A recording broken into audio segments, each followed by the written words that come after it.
Hey everyone, thanks for swinging by and checking out 20 Sides to Every Story. Today, we're taking a look at Original Adventures Reincarnated number 5, Castle Amber from Goodman Games. I had the opportunity to play through the 5e conversion on the channel with some of our community members, and we had a great deal of fun with it. I thought I'd share some of my thoughts about this book and why it might be a great option for you and your players at your table. So, if you're unfamiliar with Castle Amber, the original Castle Amber was the second of the expert rules adventures from the original game. And it is maybe one of the earliest funhouse adventures. So, what is a funhouse adventure? Some of the characteristics are it has a lot of instances of dark humor. You see this maybe first in one of the rooms where there is an ogre trying to pass as a lady of the Amber family who has stuffed the body of the person that they're trying to impersonate up the hearth, and the adventurers, upon coming upon the bizarre scene, have to figure out what they're going to do about that. There are a lot of nonsense encounters that are included that are more about entertaining your players than to tell a logical story. The instance of this is the early on in the adventure. There's a notable room of the servants' chambers which contains every color type of ooze, from the green carpeting, which can do some damage upon those that step in, to the black pudding on the ceiling, and so on and so forth. It is Your funhouse adventure is typically one that is non-linear and really encourages exploration, where your heroes are free to explore whichever areas of the adventure with very little need to do so in sequential order, and many possibilities of bypassing areas as they progress. Many of the rooms in the adventure make no sense logically in terms of their size or whether they would even fit architecturally within the house. Goodman Games does add a note to the adventure suggesting that you may be able to make this more of a feature rather than a flaw, just to add to the absurdity and disorientation of being inside this haunted, cursed manor house of Castle Amber.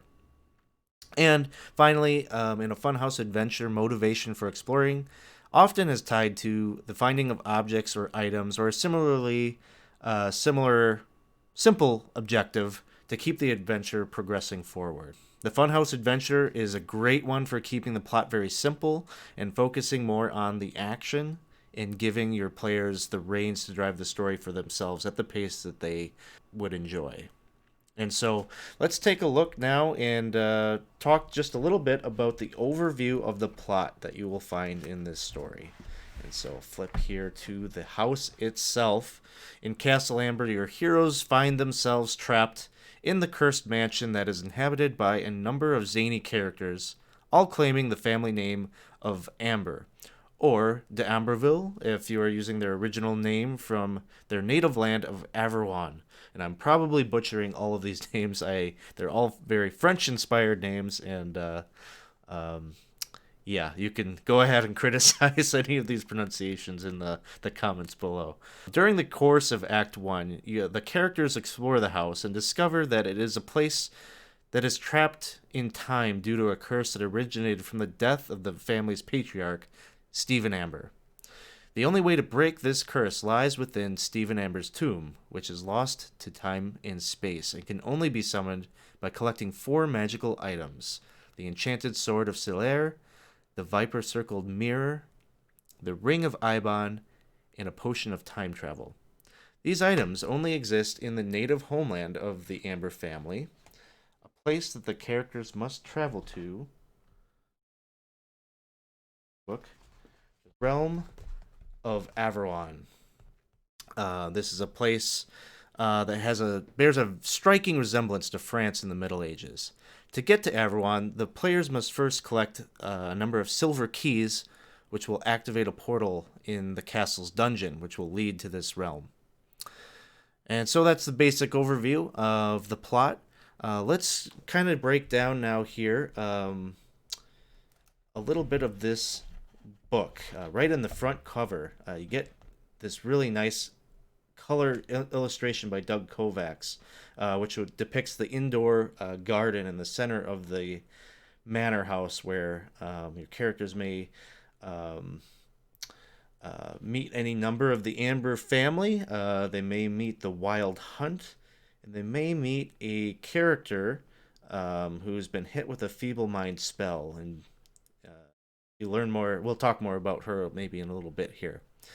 Right at the beginning of the book, you've got chapter one, which typically in many of these original Adventures Reincarnated, you got a number of essays and reflections from um, many of the company's notable authors. You can see right here, author's introduction. Michael Curtis shares some stories of remembrance of playing Castle Amber when it was released, and you've even got some illustrations here, some old school nostalgia might conjure up feelings of your own days playing these games when you were young. I know it's kind of fun to look through some of these pictures, and you also got some essays talking about Clark Ashton Smith. I think that's one of the things that's really interesting about Castle Amber is that it is sort of built upon some of his works. Clark Ashton Smith wrote many short stories for a magazine called Weird Tales, and he's the creator of the Avalon world that is kind of inserted here as a sub level almost of the adventure.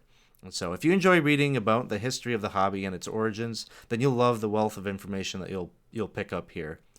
There's also, given that this adventure is so built upon another author's works, what's really cool is that they give you sort of a suggested reading list, almost an appendix N just for the adventure of some of the notable Clark Ashton Smith stories that you may want to read if you'd like to build out that world of Averwan and give it a little bit, draw some inspiration from some of the source material.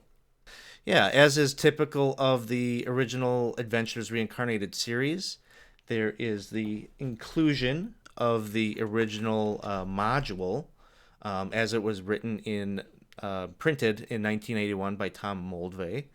Um, there's one little piece I never actually played this original module, so I don't know how it was laid out. But this is like a quirk that I noticed that they did both for the original and also for the 5e reprint. Is they've got this like gatefold map. All right, so I sort of don't think this is how the original was laid out because this page right here would have been the inside cover. And so if you're familiar with, the old school modules, here's an example of In Search of the Unknown B1, right? The front cover typically, the inside of which would have your map or any of those reference materials that the DM needed, and was sort of designed to be separated from the adventure so that the DM could have this as a separate, either maybe a makeshift DM screen or would be able to reference these maps while looking at the text and the descriptions and such that were included in the module, right? So the annoying thing about this and the way that they laid this out is it's not so bad for this first part. But yeah, you've got some printed material. It's like on the back flap of the map, so you can never look at both at the same time. So odd choice there, and maybe one of my biggest complaints about the book. I wish they hadn't done that, but oh well. It's a small thing. So let's turn now and take a look at the rest of the book, which is the 5e conversion of the original adventure, and that starts with chapter 3 is going to give you just kind of the background information that a DM would need to prepare for running an adventure in Castle Amber. You can see they've got kind of your history, the background information of the adventure, and then it leads into some general information about the family and their whole story, and then you get your standard kind of box text intro to the adventure to get your players right to the action, right to the location where the whole thing starts. You've got, I think it's kind of funny, they include this box right here, which is a matter of scale, and this is where they really dig into that they acknowledge, was it intentional that some of the rooms, you got these 80-foot rooms that don't make any sense even in the context of a big manor hall, and they give some commentary on how you might be able to use that to create some of the dysmorphia of the adventurers being stuck in this mansion, and that you can maybe emphasize that it is odd that these large rooms are here, and they sort of don't make sense in terms of their scale and scope. So you get a wandering monster table, and then if you're like me and you don't know how to pronounce a lot of these French words, you get your pronunciation guide to help you through it so you can sound a little bit more authentic as you go through the adventure. Chapter 4 then picks up with the West Wing, and chapter 4, 5, 6, and 7, and 8 covers the entirety of the conversion of the manor. All of the classic and memorable encounters that the players will recall from the original are, of course, included here, including that misguided ogre dressed up as one of the female members of the Amber family that we mentioned earlier, the court jester with the retinue of ape servants, and, of course, one of my favorite parts of this area of the book, the Great Hunt. Or the Wild Hunt, sorry. There's plenty of things to love here about many of the new areas of the manor. Goodman Games typically, when they reprint these original Adventures Reincarnated, they expand certain areas of the module or add some levels or introduce a new idea. And so it's no different here in the Castle Amber conversion. In the original, it was all just like one floor, right, of the manor house. And so in this new updated version, this conversion, you get a second floor of both the west wing and the east wing of the manor house. And I think this is definitely a big improvement over the original, because you're going to get a lot of bedrooms for many of the expanded cast of Amber family. You're going to have some additional encounters with some of the hobgoblin servants, which I think are a fun part of the adventure, and just some more funhouse craziness that really accentuates some of the stuff that you see in the original. Some of my favorites include they have a ghoulish dinner party that you might attend. There's also an encounter with a mimic coffin, and sort of this Ghostbusters 2-esque encounter with a bathtub tentacle monster that might strike the party if they come within its reach. The next chapter of this book covers the world of Averwan. Shouldn't say the next chapter, but chapter 9 picks up with Averwan.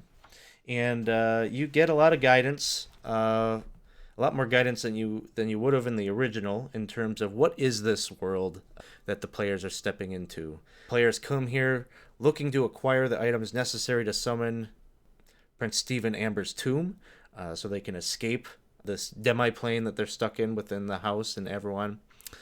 This is very well done. It gives you a ton more info as a DM to prepare the adventures, and this could... Your adventures in Averwan could span limitless sessions.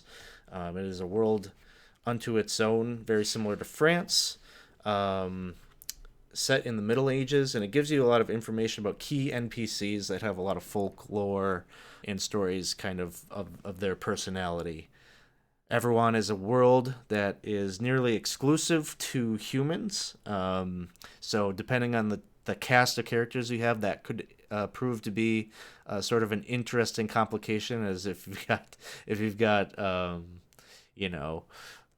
even dwarves and elves, but with 5e there's all sorts of different races that are like the Tabaxi, for example, or just imagine these human people in middle-aged France seeing these characters wandering around. You could have a lot of fun with that. The other interesting quirk that may prove to be a complication about Averwan for your players is that there's a heavy prejudice against the use of magic here, and that may take your players some amount of adjusting to. In terms of some of the threats and adventure that your players might find here, they may enjoy hunting werewolves, dealing with the political intrigue of the clergy of Everwan's monotheistic faith, and of course, you will possibly come up with a course of action to deal with the iconic Colossus of Nathair, who's right there on the front of the book. I always wondered about that when I would look at this adventure. I always wondered if it's located inside a haunted mansion. Where does this big giant come into play? But that is revealed in Everwan. The final chapter of this book deals with once the players have assembled all of the items that they need to summon the tomb of Prince Stephen Amber, they will be able to summon the tomb and navigate its gauntlet of challenges to reach the patriarch of the Amber family and break into his crypt and eventually remove the curse of the family and return back to their home world. So this sort of serves as the final act of the story in which they finally make their way back home. This one is largely unchanged from the original. As a resource book, Castle Amber could be a great addition to your library if you're looking to for new things just to drop into your own homeworld campaign. Appendix A, you've got a ton of new monsters, 55 new stat blocks for creatures that would be perfect for your own campaign, and most of them, besides just there's occasionally an NPC or whatnot throughout here. But most of them, the vast majority of them, are non-setting specific.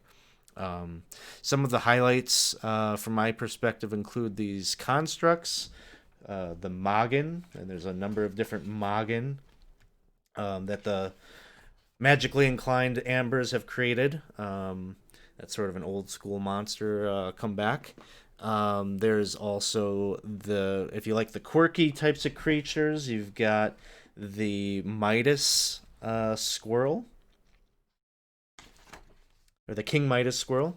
Everything it touches turns to gold, and so your greedy adventurers may discover this and want to exploit that particular ability of this creature. And then you've got the Deadly, and the Brain Collector is one of the most frightening creatures that are included. It's sort of this spider-like aberration that has the ability to devour brains, and if it does so of a spellcaster, it can actually consume and absorb their spell slots. So, sort of a unique ability that I haven't seen elsewhere. The Appendix B, moving on to the next part of the book, is a really great resource if you're looking to just run Castle Amber specifically. Let me flip there, because you're going to get a whole appendix devoted just to the Amber family, where you're going to get the full cast of characters, including a stat block for each of them, a description of their personality, a physical description, a portrait, and they're going to expand on some of the politics and name family allies, family enemies, and things like that. And so, if your players are really interested in kind of political intrigue or the relationships between these NPCs, they can have a lot of fun with this. The Amber family is an interesting component to expand upon for this adventure, given that they're not. I guess you almost expect them to be menacing or out to kill the players, but that's not really what they're all about. Really, their defining characteristic is that they're bored, and they've been trapped in time by this curse of Stephen Amber, and they see the characters as more as like toys or something to entertain them, or pawns to involve in their infighting as a family. So this section is incredible, and you can have a ton of fun introducing your players to the wacky personalities of all of these family members. Then kind of backing up again, if you're looking for just source material for your own game, Appendix C is going to give you new magic items. I'll just kind of talk about a couple of my favorites. Herv the Blade is a sentient sword that can detect magic, secret doors, detect traps, and it does this by warming up the hilt or cooling it. It's sort of like a, a game of hot or cold. And so as a DM, you can kind of use this item as a way to guide your players when they're stuck. You can use Herb the Blade to kind of help get them back on the right path. Um, Another one, of course, they've got all of the descriptions of the magic items that are needed to summon Prince Stephen's tomb. But then you also get the tarot deck that is used by Madame Camilla Amber, and so it sort of works as a um, I don't know, like a limited deck of many things type experience for your players. So they can pull a card, and there's different boons or uh, downsides to each. But you have to be kind of careful. Read through these before you introduce this into your game, because one of them uh, could result in instant death. And I don't know. I don't. Depending on the type of game, you might not want to have that sort of thing in here. Particularly if you got a group that doesn't have a healer or someone that can bring the dead back to life. They're trapped in a demi-plane world. There's not. It's going to be a little difficult to bring them back. So just be wary of that. Finally, last piece of this book is Appendix D, The Hunting Lodge. It's a small dungeon which can be placed in the indoor forest within the castle. I'll just turn this around. You kind of see that. Um, this is the home of Andrew David and the rest of the members of the Wild Hunt. You'll probably have to invent a purpose or a plot to entice your players to go here, because only members of the Wild Hunt are able to conjure up the entrance to lead you here, as it is underground beneath a hill, and only they can magically summon its entrance. When I did my run through of this adventure, I had a plot where Andrew David and the Wild Hunt capture Chrysanta, who's the gold dragon that's been hit with the Feeble Mind spell and thinks she's just a regular human woman. I had this plot where she got captured because they wanted to sacrifice her in a dark ritual that required dragon blood. And being that she was under this Feeble Mind spell, not able to use all of her dragon powers to defend herself, and it is up to the players to rescue the gold dragon at the bequest of her unicorn companion. So you could also set it up, I think, that maybe one of the silver keys required to activate the portal to Averwan is in Andrew David's hands, and that might entice them to seek out the hunting lodge and go and deal with them. But if you want to make the Wild Hunt a larger piece of the adventure within this campaign, this location is a good one to have the PCs visit. So I'm a big fan of these conversions, and if you're interested in the 5e content, I think this is definitely a worthwhile pickup. To me, this is a great adventure to run with a regular group that just wants a variety of experiences, from RP to exploration to just kind of fun and wacky combat encounters. Um, I think it's a lot better than many of the Funhouse adventures that I've had experience with. I've played Teagle Manor and others like that, but the thing I like about this one is that there's enough of a plot here that you can really expand the dynamics of the family to create some interesting drama. If your players are interested in that side of the story, it just gives it a little bit more life than just kicking indoors and dealing with what's on the other side. So the other piece of it too is once your players get to Averwan, the opportunities are endless. You could really expand that piece of the adventure to be its whole its own world that they spend many sessions campaigning around, exploring this new land as foreigners and trying to discover all of its peculiarities. So, well, that's my look at Castle Amber. Before you go, please consider subscribing to us here on YouTube. If you'd like to see examples of actual play from books like this and others, you can also go and check us out on Twitch at twitch.tv/20 Sides to Every Story. Thanks, and have a good one.